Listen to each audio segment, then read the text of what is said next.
भारत का पड़ोसी बांग्लादेश इस वक्त बहुत बुरे हाल में है, जहां बिजली का संकट खड़ा हो गया है और हालात इतने ज़्यादा बदतर हो चुके हैं कि बांग्लादेशी सरकार ने फरमान जारी कर दिया है कि रात के 8 बजते ही पूरे देश के मॉल्स और बाज़ारों को ताला लग जाना चाहिए।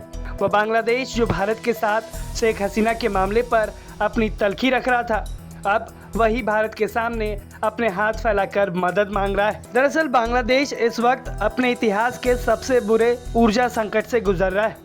ढाका से लेकर खुलना तक 10-10, 12-12 घंटों की बिजली कटौती हो रही है, जिसने वहां के लोगों का जीना बदहाल कर दिया। भीषण गर्मी और उमस के बीच पंखे और एसी सब कुछ बंद हो गए हैं। जनता का सब्र अब जवाब देने लगा है। कई इलाकों में पावर ग्रिड और सब स्टेशंस पर हिंसक हमले भी शुरू हो गए। स्थिति को संभालने के लिए तारिक रहमान की सरकार ने इमरजेंसी कदम उठाते हुए हर रात 8 बजे तक दुकानों और मॉल्स को बंद कर देने का सख्त आदेश जारी कर दिया है। यानी कि रात के 8 बजते ही पूरा बांग्लादेश मानो कर्फ्यू के सन्नाटे में डूब जाता है। सिर्फ बिजली का संकट नहीं है, यह बांग्लादेश की बर्बाद होती हुई अर्थव्यवस्था का संकेत भी है। वहाँ पर जो झींगा निर्यात होता है, यानी कि श्रिम्प एक्सपोर्ट, जो कि दुनिया में दूसरे नंबर पर है, वो अब बर्बादी के कगार पर खड़ा है, क्योंकि तालाबों में ऑक्सीजन की मशीनें चलनी बंद हो गई हैं।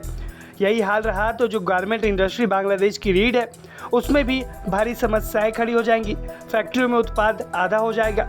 किसान महंगे डीजल के लिए तरस गए। कुल मिलाकर देखा जाए तो बांग्लादेश के पास अब इस अंधेरे से निकलने का कोई रास्ता नहीं बचा है। इस तबाही की जड़ में विदेशी ईंधन पर बांग्लादेश की भारी निर्भरता है, जहाँ पर 90% तेल और 30% गैस बांग्लादेश के बाहर से आता है।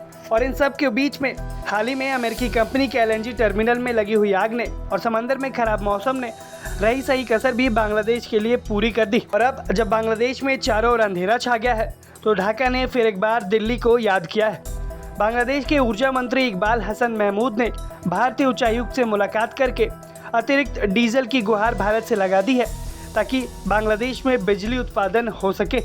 भारत बांग्लादेश फ्रेंडशिप पाइपलाइन, जो कि साल 2017 से दोनों देशों को जोड़ती है, अब बांग्लादेश के लिए लाइफलाइन बन गई।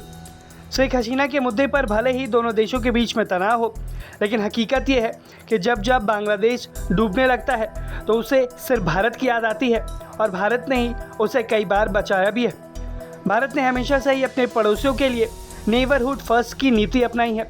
संकट के समय में मदद करना भारत की संस्कृति का हिस्सा है, और भारत ने हर बार अपने पड़ोसियों की मदद की है। ढाका में तारिक रहमान से मुलाकात भी की थी, जिसके बाद से ही दोनों देशों के संबंध में अब वापस से अच्छे आसार दिखने लगे हैं। और अब बांग्लादेश ने भारत से मदद की गुहार लगा दी है। अब भारत सरकार बांग्लादेश की इस रिक्वेस्ट पर क्या कदम उठाती है, वो देखना दिलचस्प होगा। आपको क्या लगता है, क्या भारत को इस राजनीतिक तनाव के बीच बांग्लादेश की मदद करनी चाहिए या फिर नहीं? आप अपनी राय हमें कमेंट बॉक्स में ज़रूर बताएं।